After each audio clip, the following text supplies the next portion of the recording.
جمال الوجود بذكر الإله وتصفو الحياة بنور هدى. جمال الوجود بذكر الإله. السلام علیکم ورحمۃ اللہ وبرکاتہ.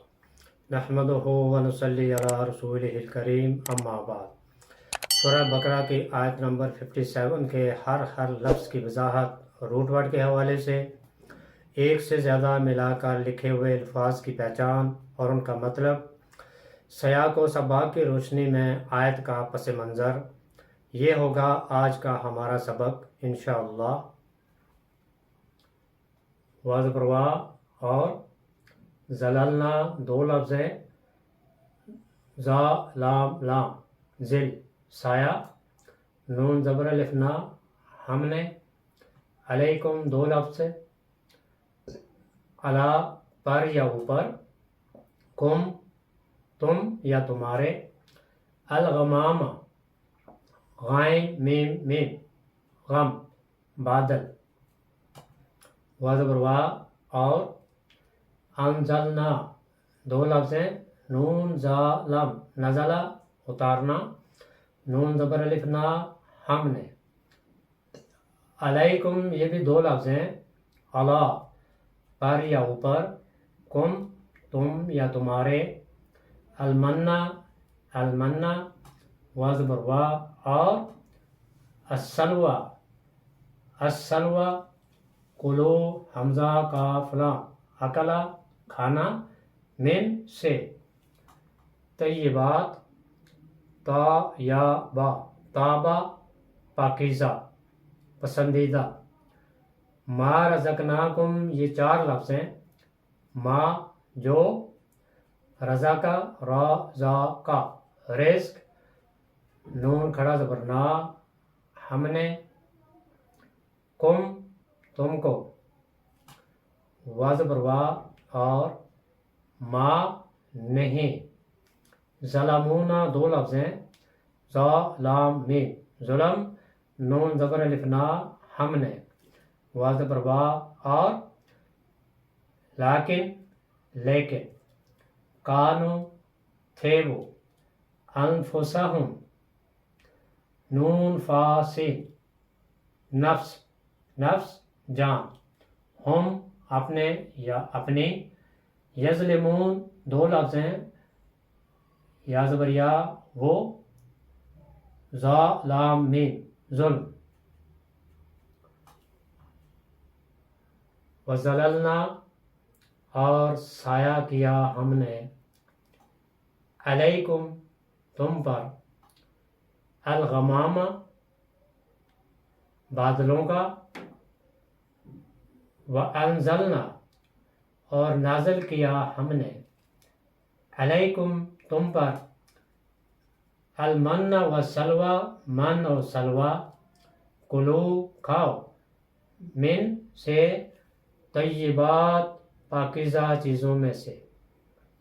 ما رزقناکم جو بطور رزق دی ہم نے تم کو. وما ظلمونا اور نہیں ظلم کیا ہم نے. ولیکن اور لیکن. کانو تھے وہ. انفسہم اپنے نفسوں پر اپنی جانوں پر. یظلمون وہ ظلم کرنے والے. الفاظ کی وضاحت روٹ ورڈ کے حوالے سے. زللنا زا لام لام ذل ذلن کہتے ہیں سایہ، ایک چیز کا دوسری چیز کو چھپا لینا. ہر وہ جگہ جہاں دھوپ نہ پہنچے سایہ کہلاتی ہے. الغمام غائن میم میم یہ اس کا روٹ ورڈ ہے. غمام غم کہتے ہیں ڈھانپ لیا چھپا لیا، اور غمام کہتے ہیں گہرے بادل جو آسمان پر چھا جائیں اور سورج کی روشنی کو زمین پر نہ آنے دیں، وہ الغمام کہلاتے ہیں. اسی سے پھر غم ہے. غم ایسی مصیبت یا پریشانی کو کہتے ہیں جو پوری طرح سے گہرے بادلوں کی طرح انسان کے دماغ پر چھا جائے، اسے غم کہتے ہیں۔ انزلنا نون زا لام، یہ اس کا روٹ ورڈ ہے نزلہ، اتارنا، بلندی سے نیچے کی طرف آنا۔ اسی سے پھر منزل ہے، منزل کہتے ہیں پڑاؤ کو، اترنے کی جگہ۔ اسی روٹ ورڈ کے ساتھ نزل ہے، مہمان نوازی۔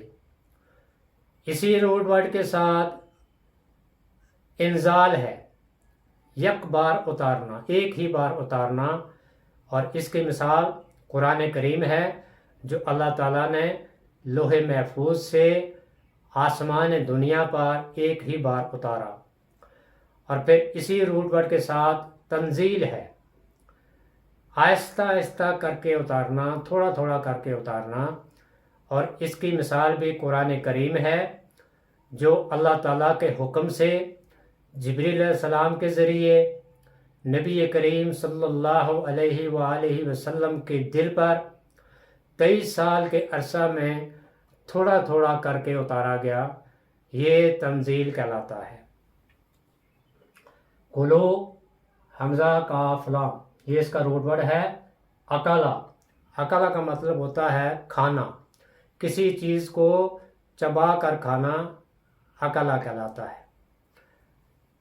طیبات، تا یا با، تابا، یہ اس کا روٹ ورڈ ہے کسی چیز کا دل کو خوش لگنا اور خوش ذائقہ ہونا، یہ تابا کہلاتا ہے۔ یعنی ہر وہ چیز جو پاکیزہ بھی ہو اور حلال بھی ہو۔ بعض حلال چیزیں غلط ذرائع سے حاصل کی جاتی ہیں جو حلال ہونے کے باوجود حرام ہو جاتی ہیں، لہذا طیب وہ چیز ہوتی ہے جو پاکیزہ بھی ہو، خوش ذائقہ بھی ہو اور حلال بھی ہو، یعنی حلال ذرائع سے حاصل کی گئی ہو، اسے طیب کہتے ہیں۔ رزقناکم، را زا کاف، یہ اس کا روٹ ورڈ ہے رزق۔ رزق کہتے ہیں سامان نشو و نما کو، ہر وہ چیز جس سے فائدہ اٹھایا جائے، چاہے وہ غذا ہو، سامان نشو و نما ہو، آمدنی ہو یا تنخواہ ہو، یا تمام کھانے پینے کی چیزیں، یہ سب رزق کہلاتی ہیں۔ یعنی تمام اسباب و ذرائع جن سے انسانی ذات کی، انسانی جسم کی نشو و نما ہوتی ہے، وہ رزق کہلاتی ہے۔ اور پھر ظلمون، ذا لام میم، یہ اس کا روٹ ورڈ ہے ظلم۔ ظلم کہتے ہیں اندھیرا۔ اندھیرا دو طرح کا ہوتا ہے، ایک رات کا اندھیرا اور ایک ہوتا ہے جہالت کا اندھیرا۔ اور اس کا بنیادی معنی ہے ظلم کا چیز کو اس کے مخصوص مقام پر نہ رکھنا، یعنی حق ادا نہ کرنا، حقوق و واجبات ادا نہ کرنا، یہ ظلم ہے۔ اور انسان کی پیدائش کا مقصد ہی یہی ہے، وَمَا خَلَقْتُ الْجِنَّ وَالْإِنسَ إِلَّا لِيَعْبُدُونَ، کہ ہم نے جن و انس کو اپنی عبادت کے لیے پیدا کیا ہے۔ تو انسانوں کا سب سے بڑا حق یہ ہے کہ وہ اللہ کی عبادت کریں، اللہ کے احکامات کو مانیں، اور جو اللہ کے احکامات کو نہیں مانتا وہ ظالم ہے، یعنی وہ ظلم کرتا ہے۔ اور پھر ظلم کس پر کرتا ہے؟ اپنی ذات پر، کیونکہ انسان کی پیدائش کا مقصد ہی عبادت ہے، اور جو کوئی اپنے جسم کو، اپنے اعضاء کو، اپنی جان کو اللہ تعالیٰ کے احکامات کے مطابق اس کے آگے نہیں جھکاتا، اس کے احکامات کی پیروی نہیں کرتا، تو وہ خود اپنے آپ پر ظلم کرتا ہے۔ تو انسان ظالم بھی ہے اور مظلوم بھی ہے۔ کیونکہ وہ اللہ تعالیٰ کے احکامات کو بھی نہیں مانتا، یہ بھی ظلم ہے، اور خود جو اس کی ذات ہے، جو اس کا اپنا جسم ہے، اپنا نفس ہے، اگر وہ اس کو اللہ کی عبادت میں نہیں لگاتا تو یہ وہ اپنے آپ پر ظلم کرتا ہے۔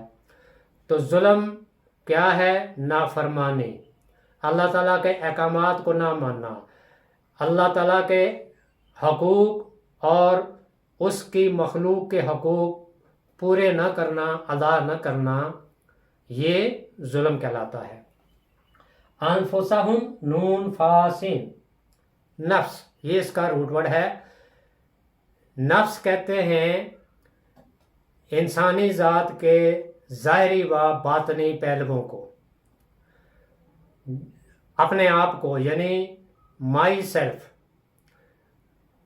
روح، جان، زندگی، یہ سب بھی نفس کہلاتے ہیں، اور انسانی خواہشات کا جو مرکز ہوتا ہے وہ بھی نفس ہی ہے۔ وَظَلَلْنَا، اور سایہ کیا ہم نے، علیکم، تم پر، الغمامہ، بادلوں کا، وَأَنزَلْنَا، اور نازل کیا ہم نے، علیکم، تم پر، المن والسلوى، من و سلوى، کلو، کھاؤ، من طیبات، پاکیزہ چیزوں میں سے، ما رزقناکم، جو بطور رزق دی ہم نے تم کو، وما ظلمونا، اور نہیں ظلم کیا ہم نے، ولیکن، اور لیکن، کانو، تھے وہ، انفسہم، اپنے نفسوں پر، اپنی جانوں پر، یظلمون، وہ ظلم کرنے والے۔ آیت کا جو مختصر پس منظر ہے کہ جب موسیٰ علیہ السلام بنی اسرائیل کو لے کر صحرائے سینا میں پہنچے تو وہاں اس صحرا میں وہ جو بنی اسرائیل تھے، جن کی تعداد 6 لاکھ تھی، ان کے کھانے پینے کا کوئی انتظام نہیں تھا۔ تو اللہ تعالیٰ نے اپنی قدرت سے من و سلوہ اتارا اور ان پر بادلوں کا سایہ کیا۔ چونکہ صحرا میں ریت ہوتی ہے اور گرمی کی شدت ہوتی ہے، تو ایسے حالات میں ان کا صحرا میں اس طرح سے رہنا انتہائی مشکل تھا۔ تو اللہ تعالیٰ نے ان پر یہ احسان کیا کہ ان پر بادلوں کا سایہ رکھا تاکہ وہ گرمی سے محفوظ رہیں اور اپنے آپ کو ایک چھت کے نیچے محسوس کریں۔ دوسرا، ان کے کھانے پینے کا انتظام کیا کہ من و سلوہ اتارا۔ من وہ شبنم کے قطروں کی طرح چھوٹے چھوٹے دانے تھے جو ان کی غذا کے لیے استعمال ہوتے تھے، اور سلوہ بٹیروں کی طرح کے پرندے تھے جو آسانی سے ان کو وہ شکار کر لیتے تھے اور پھر ان کو وہ بطور غذا استعمال کرتے تھے۔ تو اللہ تعالیٰ نے ان پر یہ احسان کیا ایسی جگہ میں جہاں نہ تو ان کے رہنے کی کوئی جگہ تھی اور نہ ہی ان کے کھانے پینے کا انتظام تھا۔ تو اللہ تعالیٰ نے اپنی قدرت سے ان پر سایہ بھی کیا بادلوں کا اور من و سلوہ بھی اتارا تاکہ وہ اپنی خوراک کا انتظام کر سکیں، اپنی غذا کا انتظام کر سکیں۔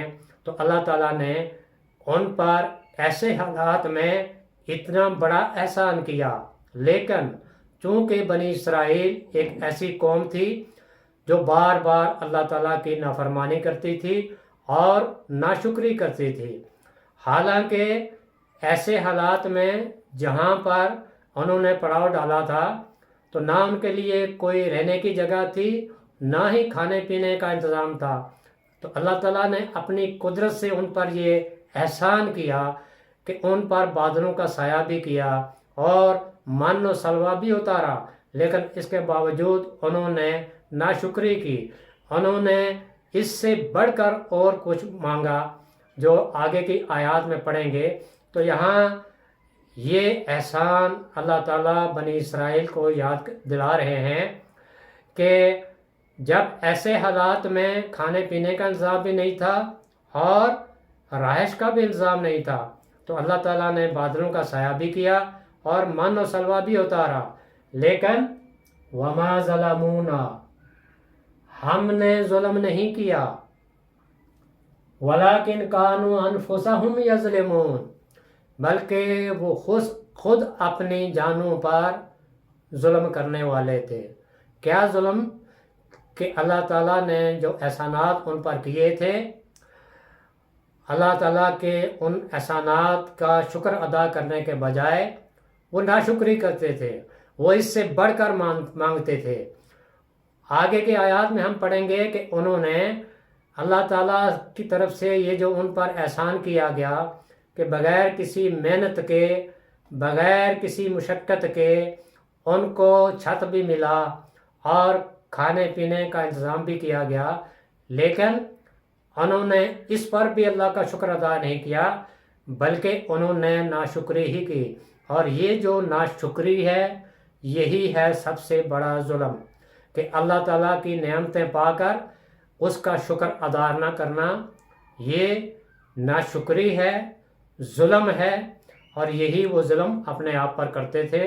اس لیے فرمایا وما ظلمونا، ہم ظلم کرنے والے نہیں تھے، ہم نے تم پر ظلم نہیں کیا، ولیکن کانوا انفسہم یظلمون، بلکہ تم نے ناشکری کر کے خود ہی اپنے آپ پر ظلم کیا۔ یہ تھا مختصر پس منظر اس آیت کا۔ اللہ تعالیٰ ہم سب کو قرآن کی آیات کو